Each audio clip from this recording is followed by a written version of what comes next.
Are you a lifelong fan of General Hospital? Are you a new fan who wants to know more about the history of the show? Do you enjoy talking about the show with others? Do you find yourself yelling at the TV? Is your self-care an hour a day in Port Charles? If so, we invite you to join hosts Amanda Kimmel and Shannon Coach at the place where all the hidden conversations take place and secrets are revealed. Meet us at Pier 54, a General Hospital fan podcast.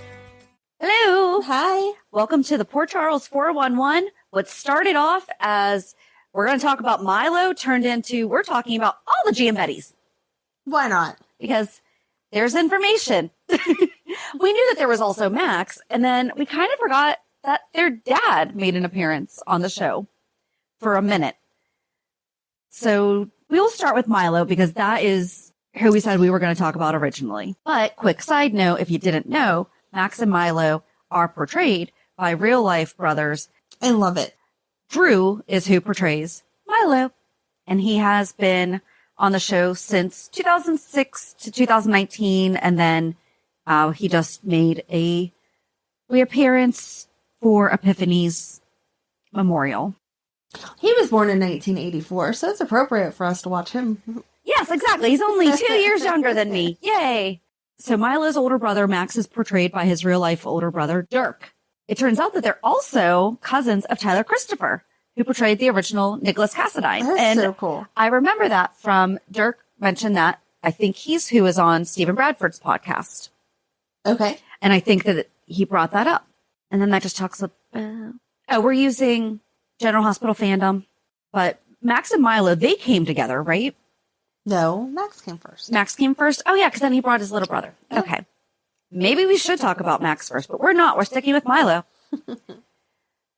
So in 2006, he fell for Lulu when she needed protection and was staying with Sonny, who is a longtime friend of her father, Luke Spencer, at Greystone Manor in 2006. He and Lulu have gone on one date, but besides that, they have never gone beyond friends. Milo treated Lulu with the utmost respect and courtesy and would do anything for her. In his spare time, Milo likes to dance and cook. Along with his brother Max, Milo divides his time between being one of the primary bodyguards for Sonny's sons, Michael and Morgan, and being one of Sonny's drivers. Milo and Max were also the main bodyguards for Sonny's wife Brenda and her son Alec before they left Port Charles and returned to Rome. Milo is still young and a bit inexperienced, but he has always been shown to be sweet, sincere, loyal, trustworthy, and well-mannered. Yes, that's a really good description. That is. He follows instructions well, and he's always willing to help out, but sometimes can get ahead of himself and dive right into a situation without getting the full details of the problem. In February 2013, Milo is at the Haunted Star for a Valentine's Day party, and Felix Dubois mistakes him for being gay. In March of 2013, Milo asks Sabrina out, who is infatuated with Dr. Patrick Drake. Milo helps Lulu by letting her stay at his place while she is hiding from her family. She wasn't actually hiding from her family. She didn't know who she was. Right, this was right after she was defrosted. And they were, yes, that sentence sounds absurd, but yes. And they were pressuring her to be, quote unquote, the old Lulu. Right. She didn't remember any of that. And so he let her live there and just kind of take her time to figure out her stuff, never pressure her for anything, and just let it be like that. His brother Max decides to make Lulu leave Milo's, but Lulu doesn't want to go back to Dante, so Milo decides that he will stick up for Lulu and say that she is not leaving. Max heads to Sonny's office and tells Dante that Milo and Lulu are together. Lulu starts making out with Milo, and Milo stops it and says that she is married and she will eventually remember her husband. Great, great man. Yes. Especially because everyone knew he loved her. Yeah. Yes. Then after 7 years of working for Sonny, Milo quit his job as a bodyguard in the Corinthos organization to become the head fitness director at Lucy and Laura's relaunch of their business Deception. Unfortunately, Lucy and Laura's business fails to launch, and Milo needs to find himself a new job. He has a hard time finding work, but eventually starts a job as a pizza delivery man. Sonny offers Milo his old job back, but Milo declines in favor of living an honest life. Milo eventually starts dating Epiphany Johnson, and his relationship with Epiphany was super, super sweet. And that happened in 2014. He revealed that he had a crush on Epiphany, and she had also been talking to, I believe it was Liz, about how hot he Cute. was. And Epiphany was flattered, and she agreed to go out with him, even though they were seemingly opposites. Milo was younger, a fitness buff, and he worked for mobster Sonny Corinthos. But despite their differences, Epiphany and Milo were a perfect match, and they quickly fell in love and moved in together. So cute. I forgot that they moved in together. And then when Epiphany revealed later on that she was has type 2 diabetes, she talks about how Milo and her would go to farmers markets and that he knew her diet restrictions better than she did, and he helped her stay on track, which just again goes to what a great guy he really, really is. Everyone needs a Milo in their life. Yes. And then because he was leaving Sonny's job, this is where he kind of phased out. He was present for the 2016 Nurses Ball. He was seen with Sonny, Carly, Jocelyn Jax, and Oscar Nero at the Jax Lake House on September 13th in 2017. In July of 2018, he tells Mike about one of the times he's stripped as Magic Milo during the Nurses Ball. And in April 2019, he goes undercover in the Dawn of Day cult by posing as Mark Turner. I forgot about that. I did too, yeah. Oh. October 29th, Epiphany tells Elizabeth that her and Milo broke up. And again, it was very sad, but she said he just traveled too much with everything that he was doing. And then July 1st, 2021, Carly says that Milo will be watching Jocelyn as she goes to a graduation party at Charlie's pub. But we didn't actually see him. I was going to say, I don't think... It was just one of those comments. Yeah. Like, oh, yeah, Milo will be in charge. And even though he was so, so sweet and amazing, he did do some crimes. He was involved in unscrupulous mob-related activities. He assaulted Logan Hayes. But Logan was a jerk. At the request of Robin Scorpio, he staged an armed kidnapping of Eli Love, and he threatened Kiefer Bauer under Michael's orders, along with Max. Kiefer, yeah. Yeah, exactly. 100%. He beat up Christina, so Milo's going to beat you up. Exactly. And all he did was threaten him. Right. And then he was beaten up by Anna Devane. But yeah, and until March 2023, we didn't see him come back. And it says that his romances were Lulu Spencer, Unrequited Love, and they kissed in 2013. Mm-hmm. Connie Falconeri, they kissed in 2013. I don't remember that. I don't remember that either. He's kissing a lot of people in I feel like 2013. I feel like she kissed him, maybe. Sabrina Santiago, they dated in 2013, and a lot of them are dead too. And he and Epiphany Johnson they were lovers from 2014 to 20. We don't know who his mom is, but we know that his dad's name was Maximus. Yes. And his brother Max. Do we want to go to Maximus or Max next? I say go to Max, and then we'll just explain. Because they were there first. The dad came in later to kind of be like, hey, what are my sons doing? Okay. He's so cute, too. So Maximus Max Giambetti Jr. is a fictional character on the ABC daytime soap opera General Hospital. He's the son of mob boss Maximus Giambetti and the older half-brother of Milo Giambetti. He's been portrayed by Dirk Sheetwood since the character's debut on January 24th, 2002. Really? See, I knew He was came on first. for 4 years before. Yeah. You know what? That's when I was having babies. Was 01 and 02. Yeah. Well, And that was kind of because I didn't graduate from college until 2006. And so that's when I kind of got back into it, because when I was in school, there was no DVR and all that fun stuff. Well, it was just expensive. well, I'm sorry that you missed out. Well, yes.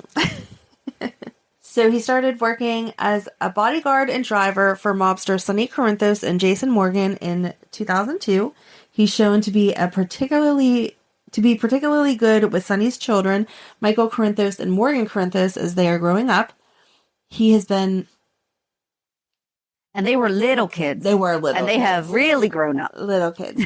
He's been a faithful employee of Sonny for years and often goes above and beyond what he's required to do. Speaking of his characterization, Cheatwood describes to Soap Opera Digest, the thing about Max that people always say they like is the humor that I bring to him. Mm-hmm. I think the mob is dark, so I tried to bring a vulnerability to Max and make him funny and kind of oafish. like that. I do too. And then he has a longtime crush on Carly Corinthos, who he calls Mrs. C. See, I was right. Yes. Not all of them do. No, and so Frank that's why it calling was her weird. that was weird. I agree.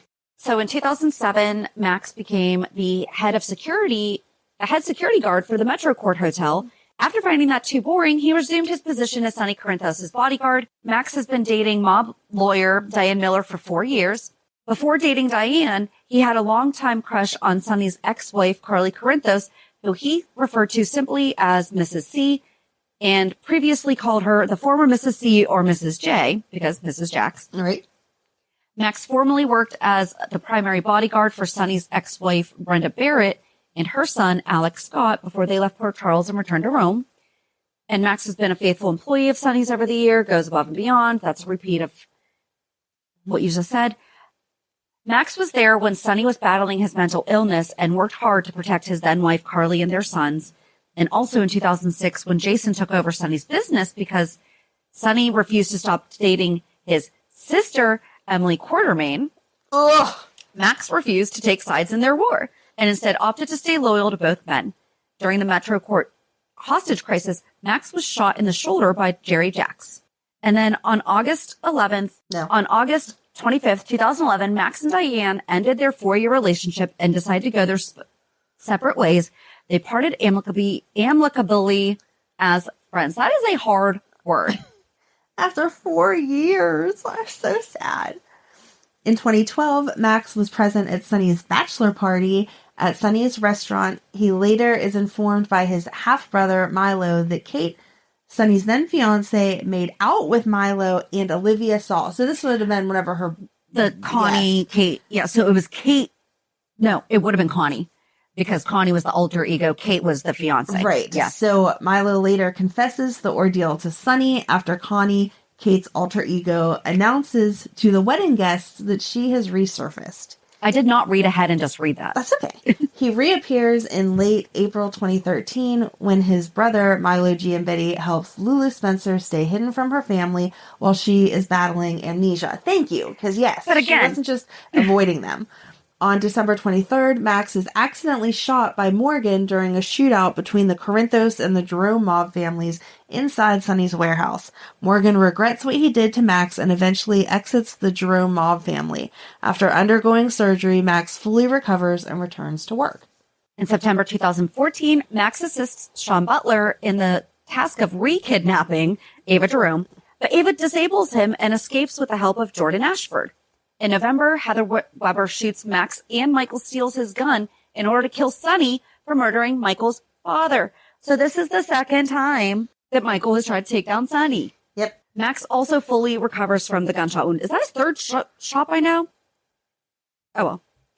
And then on September 16th, 2015, Scott revealed that Max and Diane are back together. And this is where That's why they never told us that they broke up, unless this reveals it later. Just recently, remember? Right. But it wasn't like a to-do. Right.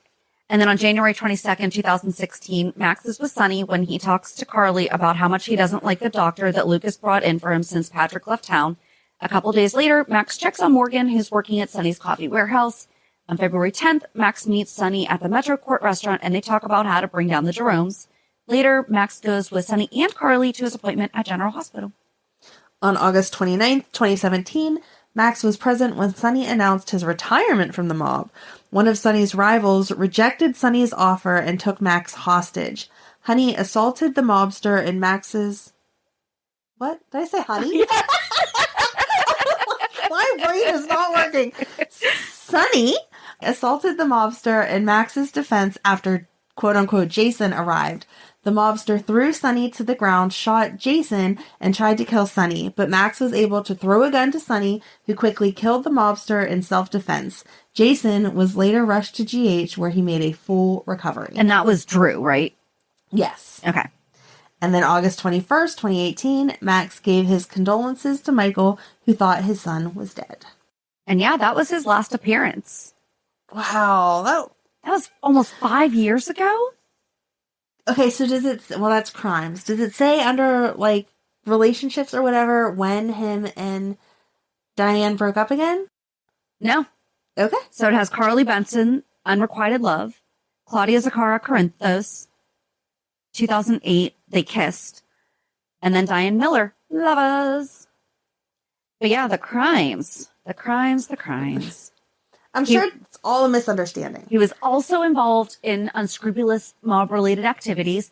He helped Elizabeth Weber kidnap Lucky Spencer and take him to a safe house in 2001. He kidnapped Rick Lansing on Sonny's orders. He held Rick at gunpoint. Held Rick and Lorenzo Alcazar at gunpoint. Held Rick at gunpoint on Sonny's orders 3 months after the first time. So the first one was in May, and the second one was in August. So May, June. Okay, 4 months. He again held Lorenzo at gunpoint in December. The first time was in June. He was involved in a shootout with Diego Alcazar, a.k.a. the text message killer, in February 2008 at the request of Robin Scorpio. He also helped Milo. Staged and armed kidnapping. It was not real. Of Eli Love. And he also helped threaten Kiefer Bauer. He kidnapped and interrogated Vince, an associate of the Jerome family with Sean. He was involved in a shootout at the warehouse between the Corinthos and Jerome's. He busted into Ava's penthouse and tried to kidnap her along with Sean under the orders of Sonny. He was involved in a shootout with Julian and Ava's men while trying to kidnap Ava from the penthouse. And he took Julian to Sonny's office against his will on Sonny's orders. Man, he also had a lot of health. He was hit over the head and knocked unconscious with a blow dryer by Sage Alcazar. He was shot in the arm by Manny Ruiz during the train wreck. Accidentally punched by Carly. Held hostage at gunpoint during the Metro Court hostage situation. Was shot in the shoulder by Jerry Jacks during that hostage situation. Rendered unconscious when the hotel exploded. He was hit by a car by Diego Alcazar. He was also beat up by Anna Devane. Why don't I remember Anna beating them up? I don't know. Knocked unconscious and sustained internal injuries after being hit by a car with an unconscious Edward Quartermain at the wheel. That was at the carnival. Accidentally shot in the chest by Morgan Corinthos. Had gunshots fired at him by Julian and Ava's men during a shootout at their penthouse. Clobbered over the head with a face by Ava. Shot in the chest by Heather Weber and held hostage at gunpoint by Sonny's 4 times. Rival. He was shot 4 times. Jeez Louise. His nickname is brother of Prince Pectoral and protector of the night by Spinelli. And he also was on Night Shift. Yes. But we haven't seen him in almost 5 years. I don't like that. No. All right. So I guess let's move on to their dad. Where they all learned it from. Yep. So Maximus Giambetti Sr. was a fictional character on the American daytime soap opera General Hospital. He was played by Vincent Pastore from October 8th, 2008 to October 15th, 2008. So it was about a week. Right. And he was, I was going to say a real mobster, but he was known for being a mobster on what show? The Sopranos. Sopranos. I did not watch that show, but from the picture, he looks like someone that would play a mobster. They have him done up right. So Maximus Giambetti Sr. was a mobster from the East Coast who had been arrested. He was deported to Palermo, Italy in 1988. He had been married 7 times. Wow. And his last marriage ended in late 2008. He also had 2 sons, Max and Milo, but they had different mothers. And neither mother, I think, was named. And maybe he doesn't remember out of his 7 wives. Over the years, Max and Milo went to see their father in Palermo, but in October 2008, Maximus surprised them by showing up in Port Charles. Maximus believed that Max was a mob boss. Max's girlfriend, Diane Miller, was not happy when Max introduced her to his father as his attorney. Oh, no. Max and Milo were bodyguards for mob boss Sonny Corinthos, and they answered to his enforcer, Jason Morgan. However, when Maximus showed up, Max and Milo wanted everyone to pretend that Max was the boss for their father's short trip to town. Jason agreed, but he reminded Max and Milo that Sonny believed that the Russian mobster Andrei Karpov had been responsible for shooting Sonny's fiancée, Kate Howard, on their wedding day. Kate had survived, but Sonny wanted revenge. And Jason pretended to be Max's bodyguard, and Maximus was not impressed by his casual attire, you know, the black shirt and jeans. So Jason wore a suit to appear more convincing. Jason told Max that he could could be the boss for 3 days. Max and Milo believed that they had fooled their father, but before he went home, Maximus gave Sonny some advice on how to deal with Karpov. He confessed to Sonny that he knew Max worked for Sonny. He told Sonny to make sure his sons would stay safe, and he didn't want them to find out that he knew they were lying to him. And Sonny agreed to these requests, and Maximus went home. I remember that now that I'm reading it. Because it was not even a week. Let's see, under relationships, it says 7 unnamed women. Ooh, he flirted with Diane. No! Flirt with your sons? Well, he did introduce his girlfriend as his attorney, yeah. So, not saying it's okay. He didn't know. Yeah. Well, that was fun. That was Talking fun. about the Giambetti boys. I miss Max. I miss both of them. I did like when Milo said during the memorial or at the memorial to Sonny, hey, if I hear things are getting a little crazy, if you need me to come back. Yes. And Sonny was like, nope, you got out. I mean, I liked that Sonny let him continue to be out because that is kind of the point. But at the same time, no, Milo needs to come back. Lucy has been missing for a long time. They need a new real estate agent. Milo can just take over. Exactly, because that's what he does in real life. Yes. Yay. All right, so I guess that was fun. Little trip down memory lane. And if you didn't know who Max and Milo are, now you do. That really didn't even scratch the surface, though. But again, they were like epiphany. They weren't main characters, but I still don't feel like they were really ever side characters. No, but because they weren't the main characters, there's not a great breakdown of all the things that they've done. Yep. So join us on Monday as we recap this week's shows. Have a good weekend. And we'll meet you at the pier. Bye. Bye. If you enjoyed today's show, we invite you to go to peer54podcast.com to subscribe on your favorite platform. Don't forget to leave us a review. And you can also follow us on many social media channels. Just search for Peer 54 Podcast. Also, we are not perfect, so if there is something that we missed or messed up, just let us know by emailing us at peer54podcast@gmail.com.